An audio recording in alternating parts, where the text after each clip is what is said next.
जय हिंद दोस्तों, मैं किशन आप सबका स्वागत करता हूं। शुरू करते हैं आज के डिफेंस समाचारों को।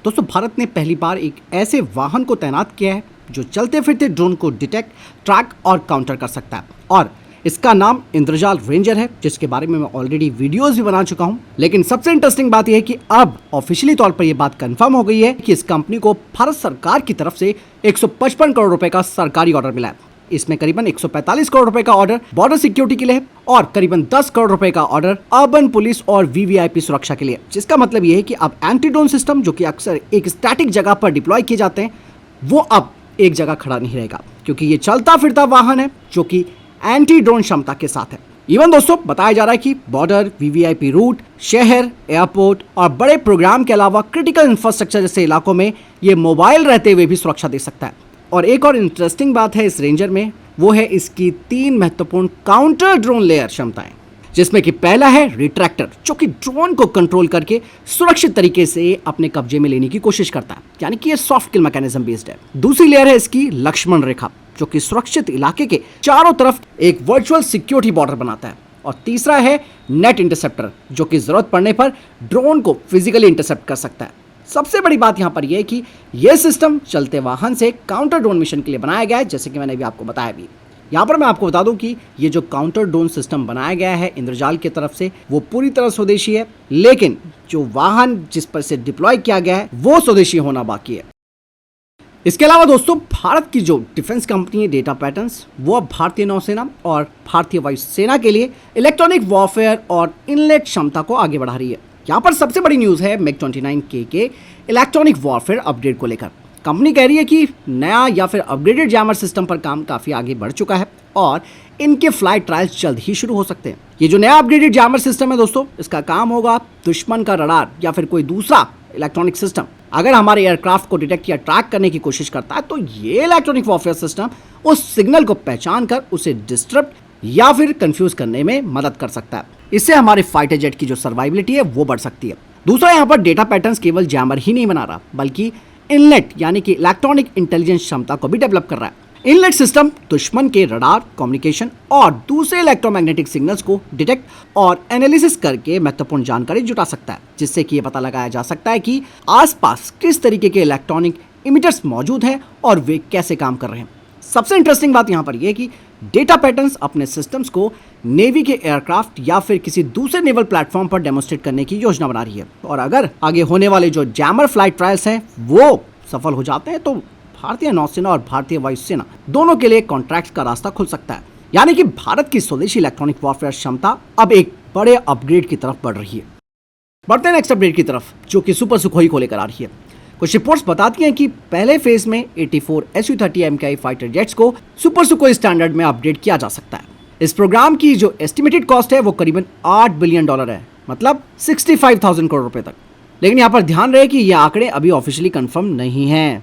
इस अपग्रेड का सबसे बड़ा हिस्सा होगा भारत का स्वदेशी विरूपाक्ष आईसर रडार। ये DRDO के LRDE के द्वारा डेवलप किया जा रहा गैलियम बेस्ड आईसर रडार है, जिसमें करीबन 2600 ट्रांसमिट रिसीव मॉड्यूल्स होने की जानकारी सामने आई है। मतलब पुराने रडार की जगह Su-30 MKI को एक ज्यादा मॉडर्न स्वदेशी रडार क्षमता मिलेगी। लेकिन यह अपडेट केवल रडार तक सीमित नहीं रहेगा, बल्कि इसके साथ avionics, mission computer, electronic warfare system, cockpit और वेपन इंटीग्रेशन में भी बदलाव किए जाएंगे। और सबसे बड़ी बात यहाँ पर यह है कि सुपर सुखोई में अस्त्र बियॉन्ड विजुअल रेंज मिसाइल और रुद्रम एंटी रेडिएशन मिसाइल जैसी भारतीय जो हथियार हैं उन्हें इंटीग्रेट भी किया जाएगा। और यहाँ पर 2 Su-30 MKIs को फ्लाइंग टेस्ट बेड के रूप में भी इस्तेमाल किया जाएगा, ताकि नए सिस्टम्स की टेस्टिंग और वैलिडेशन उनकी की जा सके। इसके बाद 84 एयरक्राफ्ट अपग्रेड किए जाएंगे। और कहानी यहाँ पर खत्म नहीं होती है दोस्तों। रिपोर्ट्स बताती है कि आगे करीबन 120 और Su-30 MKIs को सुपर सुखोई स्टैंडर्ड में अपग्रेड करने पर विचार किया जा रहा है, जिसका मतलब यह है कि भविष्य में 200 से ज़्यादा Su-30 MKI इस अपग्रेडेड कॉन्फ़िगरेशंस में आ सकते हैं। इस पूरे प्रोग्राम का मकसद बिल्कुल क्लियर कट है। जब तक तेजस मार्क 2 और AMCA पूरी तरह ऑपरेशनल नहीं होंगे, तब तक Su-30 MKI को और ज़्यादा सक्षम बनाकर इंडियन एयरफोर्स की बैकबोन बनाए रखना होगा। चलिए बढ़ते नेक्स्ट अपडेट की तरफ। दोस्तों, आज रक्षा मंत्रालय ने जनरल एटॉमिक के साथ करीबन 1943 यानी कि 1943 करोड़ रुपए का कॉन्ट्रैक्ट साइन किया। इस कॉन्ट्रैक्ट के तहत भारतीय नौसेना को 2 MQ-9B सी गार्डियन ड्रोन्स 30 महीनों के लीज पर मिलेंगे। MQ-9 जो कि एक हाई एल्टीट्यूड लॉन्ग एंड्योरेंस यानी कि hello remotely piloted aircraft system है। ये लंबे समय तक ऊंचाई पर रहकर निगरानी करने के लिए बनाया गया। इन सी गार्डियंस ड्रोन में एडवांस सेंसर्स और मॉडर्न पेलोड लगाए गए हैं जो कि समुद्र के बड़े इलाके पर लगातार निगरानी रखने में मदद करते हैं। इसका सबसे बड़ा फायदा हमारी नौसेना को ये मिलेगा कि हमारी जो नौसेना है उसकी मैरीटाइम डोमेन अवेयरनेस काफी बढ़ जाएगी, जिसका मतलब है कि समुद्र में क्या हो रहा है इसकी लगातार जानकारी हमारे पास रहेगी। इवन दोस्तों, इंडियन ओशन रीजन में जहाजों और दूसरी गतिविधियों पर नजर रखने की भारत की क्षमता इनसे और मजबूत होगी, जिसका मतलब यह है कि हिंद महासागर में किसी संदिग्ध गतिविधि का अगर पता लगाना है या फिर समुद्री ट्रैफिक पर नजर रखनी है या किसी खतरे को ट्रैक करना है तो ऐसे में काम करेगा MQ-9 सी गार्डियन ड्रोन। मतलब ये भारतीय नौसेना की आंख और काम की तरह काम करेगा। भले ही 2 सी गार्डियंस की संख्या कम हो सकती है, लेकिन इनका इस्तेमाल भारत के इंटेलिजेंस, सर्विलेंस और रिकॉग्निशन क्षमता को मजबूत करने के लिए किया जाएगा। अगली अपडेट भारत और आर्मीनिया को लेकर आ रही है। भारत के डिफेंस सेक्रेटरी राजेश कुमार सिंह जी 2 दिन की आर्मीनिया की यात्रा पर हैं। इस दौरान उन्होंने आर्मीनिया के रक्षा मंत्री के साथ मुलाकात की और दोनों देशों के बीच डिफेंस कोऑपरेशन को और मजबूत करने के लिए बातचीत को आगे बढ़ाया। इस बार इस मीटिंग का फोकस था डिफेंस इंडस्ट्री और डिफेंस रिसर्च एंड डेवलपमेंट में सहयोग को बढ़ाना। आर्मीनिया पिछले कुछ सालों में आपने देखा होगा कि भारत के डिफेंस इक्विपमेंट्स का एक बड़ा विदेशी ग्राहक बनकर उभरा है। 2020 के बाद आर्मीनिया ने भारत से locating radars, multi barrel rocket launchers, air defence systems, sniper rifles, artillery systems, counter drone technology और एमुनेशन जैसी चीजें खरीदी है। और दोनों देशों के बीच डिफेंस डील्स की कुल अनुमानित वैल्यू जो है वो करीबन $3 अरब तक बताई जाती है। अब ऐसे में आर्मीनिया भारत से और भी एडवांस डिफेंस सिस्टम लेने में इंटरेस्ट दिखा रहा है। रिपोर्ट्स तो ये भी बताती हैं कि आर्मीनिया ने भारत के Astra beyond visual range air to air missile को अपने Su-30 एयरक्राफ्ट के संभावित अपग्रेड में भी इंटरेस्ट दिखाया। और इवन भारत के लिए ये पार्टनरशिप सिर्फ हथियार बेचने तक सीमित नहीं है, बल्कि ये भारत की स्वदेशी डिफेंस इंडस्ट्री और डिफेंस एक्सपोर्ट को दुनिया में मजबूत करने का बड़ा अवसर है। इवन यहाँ पर आर्मीनिया के लिए भारत रशियन हथियारों का एक बड़ा ऑप्शन बन रहा है। और इस पार्टनरशिप का एक जियोपॉलिटिकल एंगल भी है, वो है आर्मीनिया का जो दुश्मन है अजरबैजान, जिसके पाकिस्तान और तुर्की के साथ जो डिफेंस संबंध है वो काफ़ी मजबूत हुए हैं। तो बात साफ हो जाती है कि भारत और आर्मीनिया के डिफेंस पार्टनरशिप केवल एक ट्रेड नहीं है, बल्कि तेजी से एक महत्वपूर्ण स्ट्रेटेजिक पार्टनरशिप भी बनती जा रही है। चलिए बढ़ते हैं नेक्स्ट अपडेट की तरफ। दोस्तों, कुछ रिपोर्ट्स बताती हैं कि भारत अब अपने T-90 भीष्म को अपग्रेड नहीं कर रहा, बल्कि दूसरे देशों के T-90 टैंक्स को भी नई ताकत देने की तैयारी कर रहा है। मीडिया रिपोर्ट्स बताती हैं कि भारत ने दुनिया के जो दूसरे T-90 ऑपरेटर्स हैं उनको अपने एडवांस अपग्रेड पैकेज और लॉन्ग टर्म सपोर्ट की पेशकश की है, जिसका मतलब ये है कि भारत अब सिर्फ T-90 का यूजर और लाइसेंस जो मैन्युफैक्चरर है वो नहीं है, बल्कि दूसरे देशों के लिए T-90 मॉडर्नाइजेशन पार्टनर बनने की कोशिश कर रहा है। भारत का जो T-90 भीष्म है दोस्तों, वो पहले से ही अपने ओरिजिनल रशियन कॉन्फ़िगरेशन से काफ़ी आगे निकल चुका है। इसके अपग्रेडेड वेरिएंट में advance thermal imaging site, automatic target tracker और डिजिटल बैलिस्टिक कंप्यूटर जैसी क्षमताएं शामिल हैं, जिसका मकसद है दुश्मन को जल्दी डिटेक्ट करना, टारगेट को ट्रैक करना और पहले ही राउंड में ज़्यादा एक्यूरेट हिट करने की संभावना को बढ़ाना। इंटरेस्टिंग बात यहाँ पर यह है कि भारत T-90 की मोबिलिटी को भी अपग्रेड कर रहा है। इसके लिए ज़्यादा पावरफुल 1350 हॉर्स पावर इंजन की दिशा में काम किया जा रहा है, ताकि खासकर हाई एल्टीट्यूड एरियाज में टैंक की परफॉर्मेंस बेहतर हो सके। इसके अलावा इसके टरेट, प्राइवेसी सिस्टम और एक्टिव प्रोटेक्शन सिस्टम जैसी टेक्नोलॉजीज पर भी काम चल रहा है।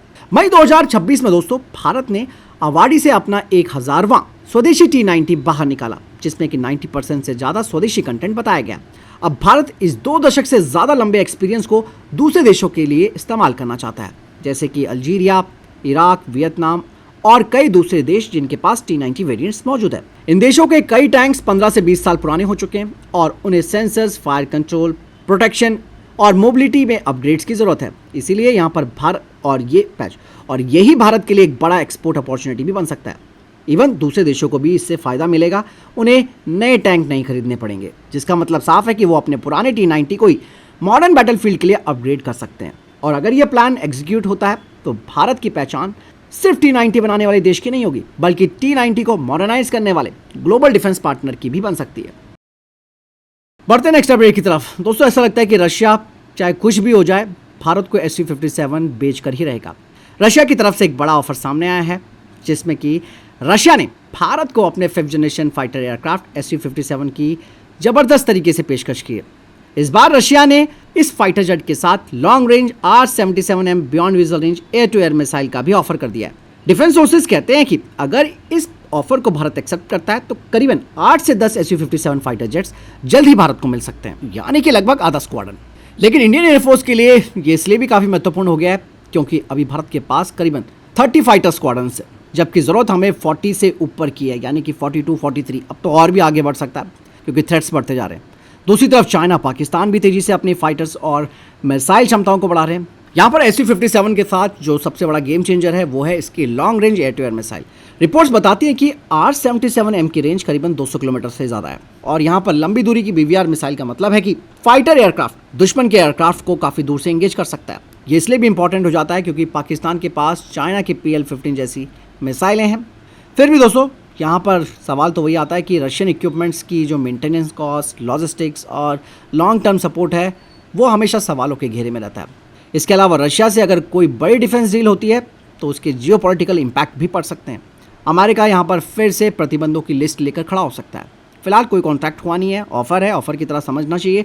एंड सबसे बड़ी बात है, अभी हाल ही में इंडिया टुडे में जो हमारे पूर्व एयर चीफ मार्शल भदौरिया जी थे, उन्होंने साफ तौर पर कहा कि Su-57 खरीदेंगे मतलब तो ये कि आप अपने AMCA प्रोजेक्ट को डिले कर देंगे। तो भारतीय वायुसेना ऑलरेडी इस चीज़ के लिए मना कर चुकी है। प्लस डिफेंस सेक्रेटरी खुद ऑफिशियली तौर पर ये बात कह चुके हैं कि भारत Su-57 नहीं खरीदेगा। बढ़ते नेक्स्ट अपडेट की तरफ। ऑपरेशन सिंदूर को लेकर एक और अपडेट सामने आ गई है जिसमें कि बताया गया है कि भारत के इंटेलिजेंस असेसमेंट को पता चल चुका था कि चाइना और टर्की से पाकिस्तान को बड़े पैमाने पर ड्रोन्स, लॉयटरिंग मिशंस और कामिकेजे ड्रोन्स की सप्लाई हुई है और ये जो पूरी घटना है वो ऑपरेशन सिंदूर के बाद बताई जा रही है। 7 मई को भारत ने पाकिस्तान और पाकिस्तान ऑक्यूपाइड टेरिटरी में दुश्मनों के इंफ्रास्ट्रक्चर के खिलाफ स्ट्राइक की थी, जिसके बाद पाकिस्तान ने भारतीय मिलिट्री टारगेट्स के खिलाफ ड्रोन्स और मिसाइलों से बड़े हमले करने की कोशिश की थी। भारत ने इन थ्रेट्स को अपने एयर डिफेंस सिस्टम्स और काउंटर यूएस सिस्टम के जरिए इंटरसेप्ट कर लिया। लेकिन इस पूरे कॉन्फ्लिक्ट में फॉरेन ओरिजिन ड्रोन्स की भूमिका काफी महत्वपूर्ण रही। इंडियन अथॉरिटीज ने Turkish origin YIHA series drones की पहचान की थी। वहीं चाइना से पाकिस्तान को कई एडवांस मिलिट्री सिस्टम्स मिलने की भी बात सामने आई थी, जिसका मतलब बिल्कुल साफ था कि पाकिस्तान सिर्फ अपने पुराने ड्रोन स्टॉक पर निर्भर नहीं था, वो जरूरत पड़ने पर चाइना और टर्की जैसे सप्लायर से तेजी से अपने ड्रोन आर्सेनल को बढ़ा सकता है। और यही अब मॉडर्न वॉरफेयर की नई सच्चाई बनकर सामने आ चुकी है। एक बड़ा ड्रोन या फाइटर बनने में साल लग सकते हैं, लेकिन रिलेटिवली लो कॉस्ट कामिकेजे ड्रोन्स और लॉयटरिंग म्यूनिशंस को तेजी से एक्वायर और डिप्लॉय किया जा सकता है और भारत ने भी इस लेसन को काफी सीरियसली लिया है। ऑपरेशन सिंदूर के बाद भारत ने अपने स्वदेशी ड्रोन्स और लॉयटरिंग म्यूनिशन इकोसिस्टम को तेजी से मजबूत करना शुरू किया और हाल ही में रक्षा मंत्रालय ने 1577 करोड़ रुपए का loitering munition system contract Tata advance system और नेबे के साथ भी साइन किया है, जो मैंने अपडेट में भी आपको बताया था। जिसका मतलब साफ है कि आने वाले वक्त में भारत को 2 मोर्चों पर मजबूत होना पड़ेगा, जिसमें कि भारत को दुश्मन के हजारों ड्रोन्स को रोकने की क्षमता और साथ ही अपने अटैक ड्रोन्स और लॉयटरिंग म्यूनिशन की बड़ी जो स्वदेशी फ्लीट है उसे तैयार करना होगा। ऑपरेशन सिंदूर ने एक बात तो बिल्कुल क्लियर कर दी है, भविष्य के बैटलफील्ड में ड्रोन वॉर कोई सेकेंडरी थ्रेट नहीं होगा बल्कि ये मेजर फ्रंट होगा। तो फिलहाल तब तक के टॉप डिफेंस अपडेट्स। वीडियो के सामने कोई प्रश्न जवाब आपको कोई सवाल कमेंट सेक्शन में लिखकर जरूर पूछेगा। वीडियो को लाइक और शेयर जरूर कीजिएगा। जय हिंद, वंदे मातरम।